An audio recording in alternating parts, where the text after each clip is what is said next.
Magandang hapon po sa lahat ng ating mga kaibigan na nanonood. Sana nanonood kayo. Yun, maganda yung pinag-uusapan natin kanina kasi nga po, it matters us nga sabi nga natin, pag-usapan natin from politics to the backbone of our society. Ito yung naiisip nating topic ngayon na pag-uusapan natin mga kaibigan. No? Yung politics, kasi papalapit ng election, ito yung nagba-viral na issue about our leaders. May pormahan na, may nanliligaw na. And then, it is also good for us, no? Kasi as early as possible, nakikita na natin kung sino ba yung ka-leader-leader, may leadership or may pagmamahal sa ating bayan o kung sino sa kanila yung pang sariling interest lamang yung pinupus. Dito sa viewer natin na isa, maraming salamat po kaming ano. So, kung meron kang gustong topic na pwedeng pag-usapan natin is pwede kang mag-chat diyan or pwede kang mag-comment sa mga sinasabi natin. Another thing is pag-uusapan natin kanina, we're talking about our farmers of our society. Bakit kung ano ba yung nagiging issue niya, ano ba yung nagiging problema ng farmers natin, kung bakit humihina na yung productivity natin, despite the fact na sinasabi natin is yung mga kapitbansa natin from Thailand to Vietnam, yung mga bansa na to ay doon natin ini-import. Doon natin binibili yung mga bigas natin. Sa ngayon, yun nga, doon tayo bumibili, tayong nagturo sa kanila uh, earlier time, panahon ni Marcos. We're mentioning the name of our leaders here. So sorry for that. Yun, from that perspective, uh, sana kung itong nanonood sa atin, nag-message siya para makilala natin. Ano? Doon sa usapin ng ating politika, sinasabi ko nga kanina, nakakadismaya. At saka doon sa pananaw naman na we have to embrace what we have and titingnan na lang natin kung ano ba yung positive sa mga pangyayaring katulad nito, titingnan natin doon sa kung ano ba yung magandang maidudulot nitong maagang bangayan, maagang siraan, maagang pormahan ng ating mga politics. So nakakalungkot din especially for the people of Mindanao. Kasi itong nagbabangayan is as early as now is both from Mindanao. Our president is from Mindanao, from Davao City, and the good Senator Pacquiao is from Jensa na magkaibigan pa man din. So nakakalungkot sa buong Pilipinas na sa kabila ng ang daming problema, daming na lockdown, ang daming nawala ng trabaho, naatupag pa yung mga pagsisiraan na to. And then the other side of it, maganda rin sa atin kasi as early as possible, nakikita na natin kung sino ba yung karapat-dapat na maging leader. Kung sino ba yung inuudyukan lang si ano para sirain si ano, ginagamit yung pagka-inosente ni ano para masira si ano, parang ganun. So yun, good for us kasi nakikita natin kung sino yung talagang nagmamalasakit sa bayan o pinupus lang po yung kanyang pangsariling kapakanan. So yun ang mga magagandang nangyayari dito sa atin. So sinasabi nga rin natin mga kaibigan, pwedeng pag-usapan din natin yung ugali naman din natin bilang botante. Kasi nga ang nangyayari sa atin, madalas sa minsan mas madami sa atin ang sinasabi na hayaan mo na yung politika, wag mo nang pakialaman yan. Kasi kung ako, kahit sinong presidente, for example, kahit sinong mayor dyan, ganito lang din ang buhay ko, hindi po. Mali po tayo doon na kung kahit sino dyan, ganun din po yung buhay natin. Mali. Kasi kung nagmamatter po yung leader natin, for example, yung mayor natin, kung meron siyang magandang programa sa ating bayan, mas mapapaganda. Meron siya, magkaroon tayo ng peace and order, mabubuhay tayo kahit hindi niya tayo bibigyan ng pera araw-araw. Mabubuhay tayo, makapagsaka yung mga farmers natin na walang gulo kasi yung mayor natin, specialty niya yung peace and order, for example, yung ganun. So kung sasabihin mo, kahit sino mayor dyan, kung magkataon na yung binoto mo ay utak pulbura, sinasabi nga nilang utak pulbura, mahilig sa gera, palaging may displacement doon sa community natin. So kung binigyan ka man ng 2,000, binigyan ka ng 2,000, sabi mo ito na lang kasi wala naman akong pakialam kahit sino sa kanila mananalo. Ganito lang din ako. So kukunin ko na itong 2,000 na to. Kahit alam kong loko-loko itong kandidato na to, kukunin ko na to kasi at least nakuha ko yung para sa akin kasi mangungurakot din naman yan. Hindi po, dapat palitan po natin yung pag-iisip natin na ganun. Kasi ang nangyayari doon, although kumuha ka ng 500, sige, sabi mo nakakuha na ako kasi mangungurakot yan, itong politiko na to, at least meron ako. Pero in the long range, titingnan natin kung siya yung naging mayor, yung loko-loko na yon, hindi na niya i-maintain yung peace and order, madalas kayong mag-backwit. So, hindi ka na makapagsaka ng maayos dyan sa community ninyo. So, i-compare mo doon sa isang kandidato na hindi naman naninigay ng pera, pero meron siyang plataforma di gobyerno na maganda, kaya niyang patakbuhin yung bayan niya kasi meron siyang kaalaman para mapanatili yung kapayapaan, kahit hindi ka binigyan ng 500, mas malaki pa siguro yung pakinabang mo, mas malaki pa yung kikitain mo, hindi lang 500 ang kikitain mo for the span of 3 years kung hindi ka ma-displace, ano? Kung walang bakwit na nangyayari, mas maganda yung negosyo mo, mas maganda yung pag-farm mo, mas malaki yung kikitain mo. So, yun ang dapat strategic ng pag-iisip natin. Napapalitan na natin yung kahit sino dyan, okay lang sa akin. Pare-pareho lang naman sila magnanakaw. Sabihin natin pare-pareho sila magnanakaw, pero doon tayo sa hindi masyadong magnanakaw. Magnanakaw man, pero uh, doon tayo is lesser. So, palitan natin yung way of mentality natin na pare-pareho yan sila. So, as much as possible, dapat pangaralan na natin yung ating mga kabataan na magpalit na tayo, boboto tayo na doon kung sino yung iboboto natin na may malasakit sa ating bayan. May track record nga sinasabi na may malasakit, na may pagmamahal sa pangkapayapaan. Kasi ito yung foundation ng ikabubuhay natin kung meron tayong law and order, kung meron tayong peace and order na sinasabi, mabubuhay tayo dyan. Walang nag-aaway, walang binabaril yung kapitbahay kasi namimintain natin yung peace and order. So, masaya tayo pag ganun. So, yun dapat ang tinitingnan natin. Kasi dito sa atin sa Pilipinas, wala tayong magandang party system na tinitingnan natin yung kung ano ba yung plataforma de gobyerno ng itong party na to. Kasi doon sa ibang bansa, may dadalawa lang silang party system. For example, in the USA, meron lang silang Republican and Democrat Party. So itong mga tao sa US, nakapokus lang sila doon kung alam nila kung kahit sinong kandidato nito, kung Republican lang iboboto. Dito sa atin walang party, kahit kung sino yung presidente, tatakbo yung politician na to, doon siya sa party na to, kung sino yung ruling party. For example, ito sa nangyayari ngayon. So, ganun.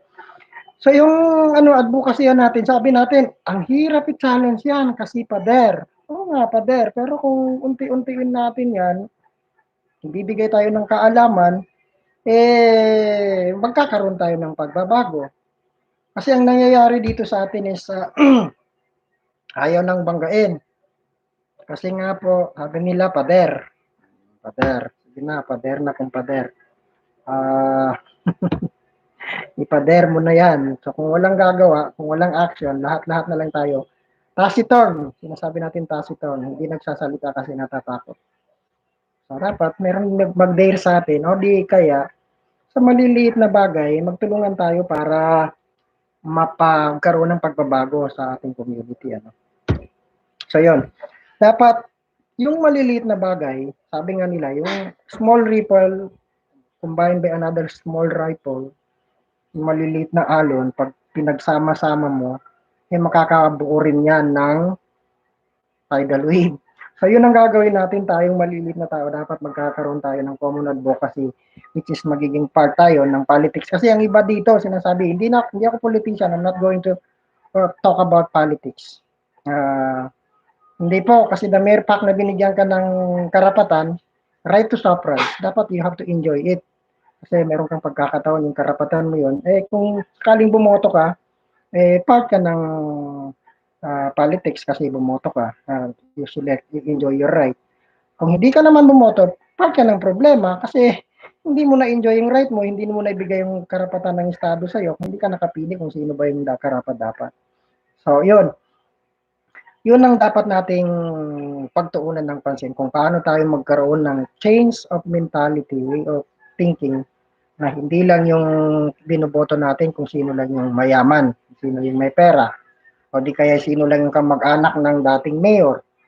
Kahit hindi pa, ang nangyayari kasi dito sa atin is anak ni mayor, minana niya yung posisyon ng tatay niya, okay yung tatay kasi talagang nagsumikap siya, maaaring pinagsumikapan niya yung pag-upo niya doon sa trono niya, eh meron siyang pangarap. Eh, yung anak, hindi nakaranas ng paghihirap.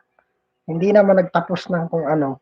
Nagkataon lang na anak siya ng dating mayor, eh nakaupo na dyan na bilang mayor. So, you have to think about it. Pag-isipan natin na pagbigyan natin ng pagkakataon yung mga taong may utak. Kasi yung nangyayari dito sa atin, kung hindi ka mayaman, eh hindi ka na makakatakbo into public office. Kung hindi ka mayaman, hindi ka na iboboto ng tao kasi sabi nila, oh, hindi naman yan mananalo kasi walang pera. O di kaya, kung may pera ka man o kaya mong boto, wag natin iboto yan kasi walang karapatan yan. Hindi naman sa kamag-anak ng mayor, hindi naging mayor yung tatay niya, hindi man diyang kahit naging kapitan yung tatay niya. But you have to check the track record, yung background niya. So yung dapat yung mga pagtutuunan natin ng pansin na dahan-dahanin natin isa-isa. Hmm, uh, from our house, sa anak natin, going to discuss, sa kapitbahay natin, magkaroon tayo ng pag-uusap, katulad itong pag-uusap natin. Kahit pa isa-isa, dalawa, so yung isa na yan, kung ire-re-echo niya doon sa another kapitbahay niya, di madagdagan ng tatlong, apat.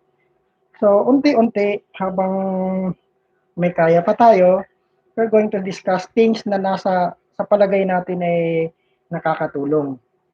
Kasi nga ang sinasabi natin is nakakalungkot na yung mga tao merong kaalaman pero hindi niya binabahagi doon sa kapwa niya. So meron din tayong paniniwala sa ating relihiyon na itatanong sa iyo yung wisdom, yung kaalaman na nakuha mo, eh bakit hindi mo na ibahagi? So those kind of things. So sa pamamagitan ng kung wala kang platform, halimbawa sa atin, itong venue natin is dito sa YouTube.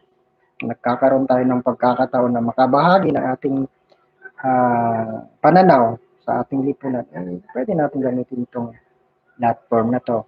So, doon sa walang platform na to, yung kapitbahay mo, yung anak mo, you have to transfer your idea, yung mga karanasan mo sa buhay mo, eh, hindi na nila mararanasan sa kanilang journey of life. So, yun naman ang kailangan natin. Hindi lang yung hahayaan lang natin ng mga anak natin na they're going to discover things on their own. Dapat meron din tayong guidance. Hindi naman natin sabi na kung ano yung sinasabi natin nakaukit na sa bato na yun talagang kanilang gagawin. So yun, yun ang mga pag-uusapan natin.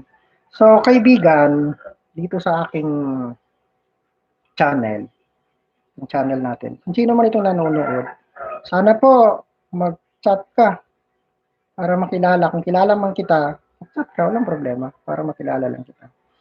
So itong channel natin mga kaibigan, recently I uploaded yung pinaka-recent content natin is yung about uh, titling, pagpapatitulo ng lupa. Bakit natin naisipan na mag-upload ng tungkol sa pagpapatitulo ng lupa? Kasi ang alam natin, ito realidad dito sa community natin na maraming mga lupa na hindi natituluhan o maraming lupa na mga tao na ayaw magpatitulo o tinatamad o talagang hindi nagpapatitulo ng lupa. Kasi doon sa consideration, for example, doon sa na-inherit, ang mentality nila, kahit sabihin, ang iniisip nila, kahit hindi ko ito ipa-title, eh akin din naman ito. Wala namang mag-dare. Sorry. Wala namang mag-dare na mang-agon ng lupa namin kasi kilala kami dito sa community na to. So, sa amin naman talaga ito, even itong isang baryo sa amin. So, hindi po ganun yan. So, you need to magpasakop tayo doon sa kung ano yung sinasabi ng batas na ipatitulo natin yung lupa natin. Kasi ang nangyayari dyan, mga kaibigan, eh, pagdating ng panahon, baka patituluhan ng ibang tao o hindi mo pwedeng gamitin pang kapital o paano ba yung ano ng lupa mo, hindi ka nakakabayad ng interest, baka mawawala yung karapatan mo sa lupa mo na in the long period of time. So yung mga ganon, mga consequence niya. So, ang mangyayari, kung hindi mo napatituluhan yung lupa mo, baka usong-uso pa naman din dito sa atin yung mga magaling, maraming matalino na ginagrab yung lupa ng may lupa. So, hindi mo alam, akala mo sa'yo yung lupa, pero natituluhan na pala ng taga doon sa iba yung lugar. So, yun ang mga consequence kung hindi natin patituluhan yung lupa natin. That is the reason why we uploaded, nag-upload po tayo ng isang video uh, patungkol doon sa usapin ng pagpapatitulo ng lupa. Kasi may mga tao din naman na gusto magpatitulo ng lupa pero hindi nila alam yung steps. Hindi nila alam kung saan ako magsisimula para mapatituluhan ko yung lupa ko. Kasi nga, ang nangyayari dito sa atin, sa mga farmers natin, nagpapaaral ng mga anak, sinasabi natin doon sa very grassroots, nakikita natin, nagpapaaral ng anak, yung anak walang hilig sa farming. Ang pangarap niya is makapagtapos ako, makapagtrabaho ako doon sa siyudad, makapagtrabaho ako doon sa city, magiging whatsoever, basta kinalimutan niya yung kinabubuhay ng pamilya niya. So, baliwala sa kanya yung lupa. So, hindi niya aalamin kahit nakapag-aral pa yung anak niya. Wala siyang interest na malaman kung titled ba yung lupa ng tatay niya or tutulungan ba niya yung tatay niya sa pagsasaka kasi masyado na siyang nagsawa doon sa uri ng kanilang pamumuhay. So, ang gusto niya, manirahan naman sa syudad. So, yun ang mga nangyayari. So, malaking problema po mga kaibigan, kung titingnan natin itong pagsasaka, farming.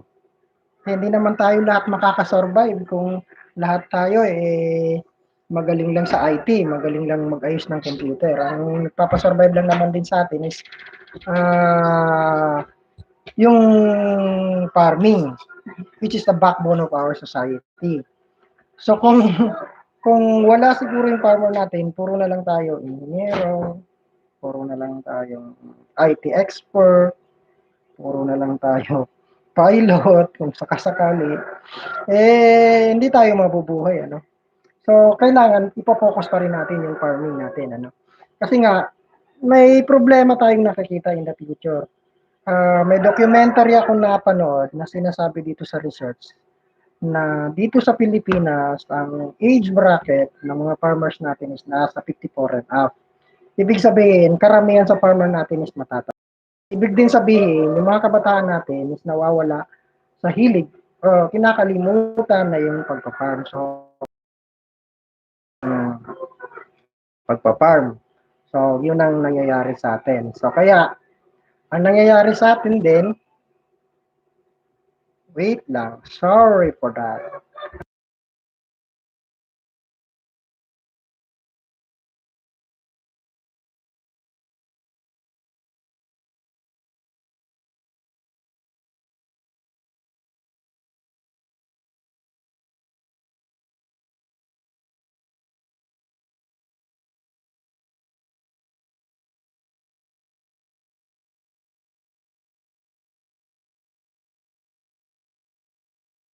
Sorry again. So, yun, naputol tayo doon sa usapin ng bagay-bagay na ang nagiging problema ng ating society, ng ating uh, farming sector, which is the backbone of our society. Kung wala kang pagkain, hindi tayo mabubuhay. Kung wala tayong farmer, wala kang kakainin. So, ang nangyayari, puro matanda, sabi ng research, 54 and above, yung mga farmers natin. Kabataan, ayaw nang mag-farm. So, ang nangyayari dito sa atin, we are importing rice sa ating mga kapit bahay, sa kapit nation natin. We are importing rice from Vietnam, from Thailand, and other neighboring country. So, ang nakakadismaya, itong mga bansa na to, dito pa sila nag-aral sa atin kung paano mag-cultivate yung technology natin sa pagpapalayan, yung international rice research natin na nandito nasa Los Baños. So, dito sila nag-aral sa atin. So, ang nangyayari, yun, import tayo ng import. Wala na tayong farmers dito. So, dapat makapokus tayo doon. Kasi nga naman, paano hindi ka mawala ng pag-asa? Hindi naman din natin masisi yung ating mga kabataan. Nakita yung tatay niya na halos masunog na ang balat sa sa pagpa-farm, walang pagbabago yung buhay nila. Lugmok sa utang, palaging utang, kasi ang nangyayari dito sa atin, walang support yung gobyerno. O may support man is naka-access. For example, meron tayong pre-seeds. Pre-seeds mamimigay ng binhi sa ating mga farmer. Konti lang po yung nakaka-access.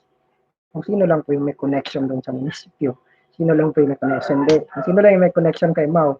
Hindi. Baka naman kinukulang talaga yung supply. So siguro dapat pagtuunan natin ng pansin ito na yung mga LGUs natin magkaroon ng i-augment nila, dadagdagan nila yung tulong sa pagbigay ng inputs, pagbibigay ng sa mga farmers natin, tutulungan natin yung farmers natin doon sa part na nagbid sila ng inputs. Bibigyan sila part of their era, part of the fund, pera ng munisipyo ay i-allocate nila doon sa pagbibigay ng binhi. Kasi ang problema ng ating mga farmers, sa panahon ng pagtatanim ng kanilang sinasaka, nangungutang sila ng inputs, nangungutang ng fertilizer sa kay middleman. Itong si middleman, o itong bodega, ay nagpo-provide ng everything. Pinapautang doon sa farmer. Pinapautang ng inputs. Lahat-lahat. Pinapautang ng seed si farmers, pinapautang ng inputs, hanggang doon sa pag-araro ng palay niya, pambayad ng tractor, nagbabayad si middleman. So, ang nangyayari kay farmer, pagkatapos ay lahat na utang, utang, utang, and then after the harvest, mas sumakit pa yung ulo niya kasi kinukulang pa yung harvest niya kung ito total doon sa mga inutang niya. So, kawawa yung farmers natin kasi yan na ang karagdagang pang nangyayari. Pag harvest time, masyadong bagsak yung presyo. And then kapag nangutang ka doon naman sa kay middleman, wala kang choice. Nakatali ka sa kanya kung saan ang bodega niya, kung anong presyo na bili niya sa produkto mo, produkto ni farmer, wala siyang choice kundi ibenta doon kay middleman. So, yun ang nangyayari. So, kung titingnan natin, kung mag-i-invest yung ating LGU, kung yung LGU natin is may pananaw, may pagtingin sa ating mga farmers. So kung siguro kung yung kabahagi ng ira nila, i-allot nila doon sa agripreneurship. Papatakbo siguro yung certain LGU. Sabi niya, magpapatayo ako ng rice mill, community rice mill. Lahat ng produkto dyan, kami yung bibili.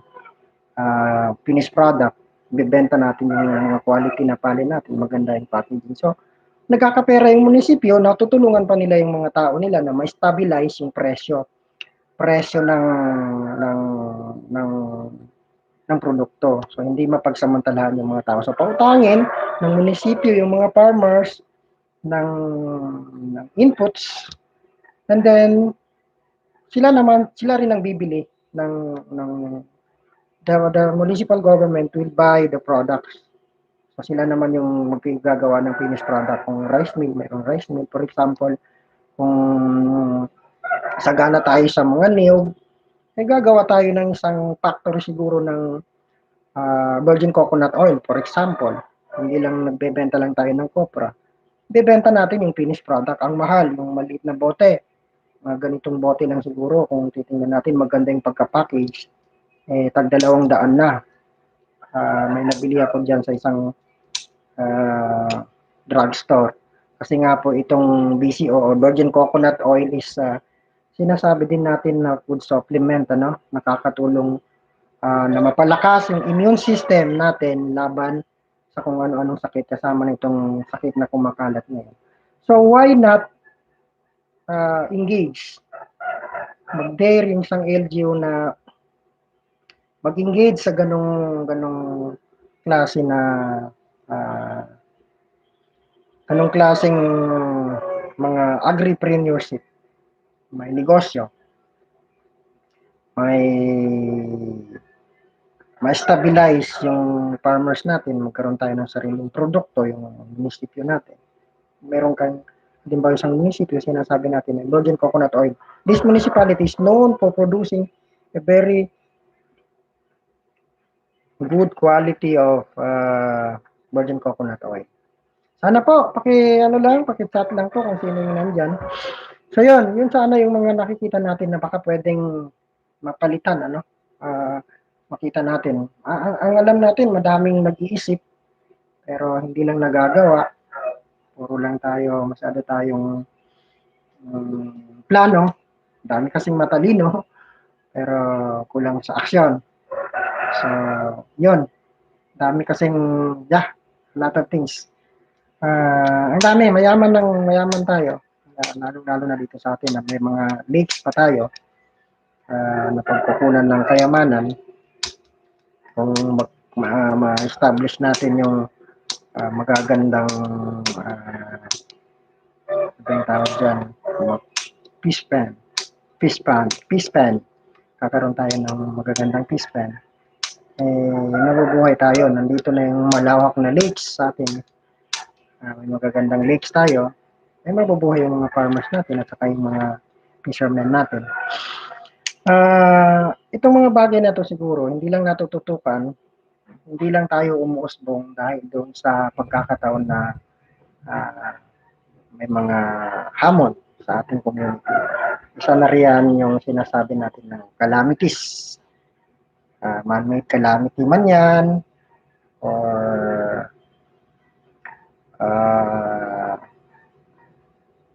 natural calamity. So you have to think of those things. Yung mga farmers natin is nadi-displace every now and then, kaya hindi mabilis, medyo mabagal yung pag-angat ng kanilang buhay. Kaya ng interest yung mga anak nila na manahin yung uri ng pamumuhay ng tatay nila. Kasi nga po, parang nawawalan sila ng pag-asa. Mababa kasi yung pagtingin natin sa farmer kasi walang umaasenso. Kasi nga po doon sa mga pagkakataon na gano'n. Ang umaasenso lang is si middleman, si bodeguero, yung nagpapautang lang ng inputs, nagpautang lang ng konting fertilizer is mas kumita pa siya kaysa doon sa farmer.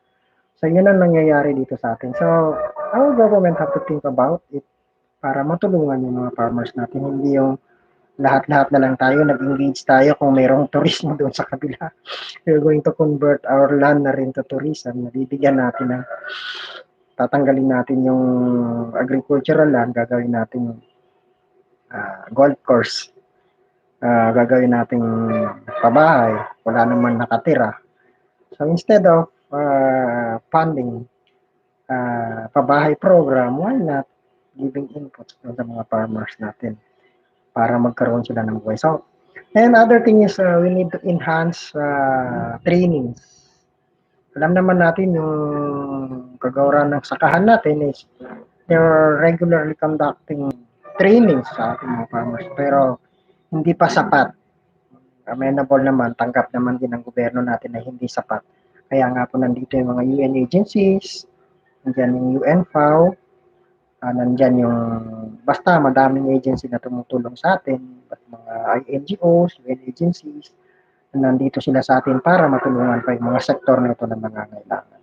So dapat yan ang pagtutukan natin, tingnan natin ang pansin kung paano natin mapaangat yung kabuhayan, yung productivity ng ating mga farmers.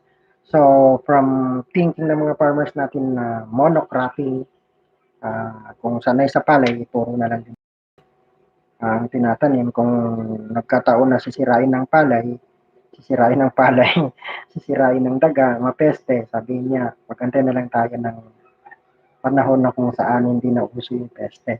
So dapat ang mentality ng mga magsasaka natin is maging resilient tayo. Meron tayong other approach, meron tayong alternative source of income. For example, doon sa farm natin, is meron tayong pagkakataon na kaya nating magpatakbo ng free-range chicken.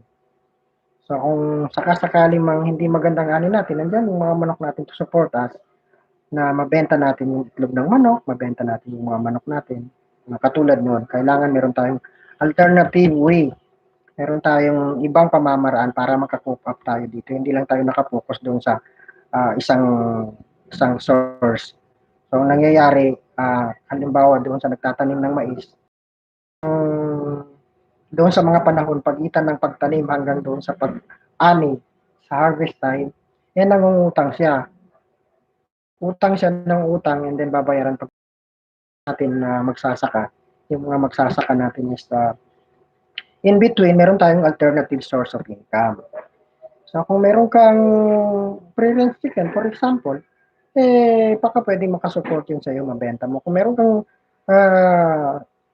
some portion of your lot na tinaniman mo ng gulay-gulay, meron kang gulayan, baka pwedeng hindi lang for your consumption ng pamilya mo, kasama na yung mabenta mo. So yun, you have to think outside of the box. Isip tayo na ng mas malawak pa. Titingnan natin doon sa other part kung saan tayo pwede. Alternative way. So yung mga ganun. And then other thing is, we need to enhance our tulungan. Dapat nagtutulungan din tayo sa community natin. Diba?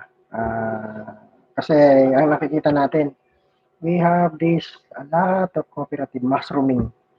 Nagma-mushroom, parang kabote na tumutubo yung mga cooperatives natin. Pero, kukunti lang dito siguro, around 15% of this cooperative are real cooperative. Kasi ang mas madami dito sa nagma-mushroom na cooperative is they organize the cooperative para lang makahingi doon sa agency para sabihin na makahingi kami ng ganitong project. Dapat ang mentality ng pag-organize natin sa cooperative is yung tulungan, resilient, self-sufficient. Kahit hindi ka pa nakahingi doon sa network, nagtutulungan kayo na membro ng isang kooperatiba. So yun dapat ang ma-strengthen natin kasi madami ako nakitang ko na parang compliance lang yung cooperative members. Walang basta kung membro siya para lang doon sa project. And then pagdating ng tulong, merong nagbigay sa kanila, magpag-aaway-awayan pa nila yung mga inputs o yung nabigay sa kanilang equipment. So, hindi maganda. Yan ang nangyayari dito sa atin. So, dapat ang cooperative tulungan, helping each other, yung mga ganun. Magaganda yung approach, pero nawawala kasi sa atin yung sense of community, yung grupo ng tao na may common goal. Ang madalas na nangyayari sa atin is wala na tayong pagkakaisa. Magpatawag ng meeting yung isang leader or ex-officio, walang mag-attend ng meeting kasi sinasabi lang na baka kung ano naman yung pinapatawagan niya ng meeting, baka ginagamit lang kami sa kanyang pansariling interest. Dapat ibalik natin yung tiwala natin sa isa't isa na sense of community, nagtutulungan yung tao ng community natin.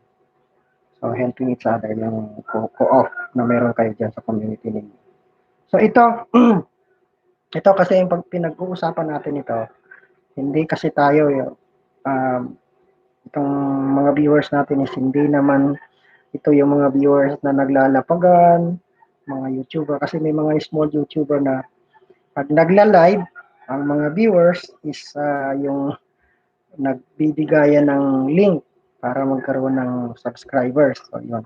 Sa pakiramdam ko, itong mga viewers natin ngayon dito hindi mga YouTuber ito, kundi yung mga taong talagang gusto lang manood kung ano yung laman ng pinag-uusapan natin. So, dapat yung dinidiscuss natin dito is magkaroon ng kabuluhan para hindi naman masayang yung kanilang oras. So, actually, mga kaibigan, this is the only pangalawang beses ko pa lang, maliban doon sa kanina naputol, pangalawang beses ko pa lang mag-live. Sinubukan ko lang pong mag-live para magkaroon ng, tingnan natin, kung paano ba yung estilo ng pagla-live dito sa YouTube.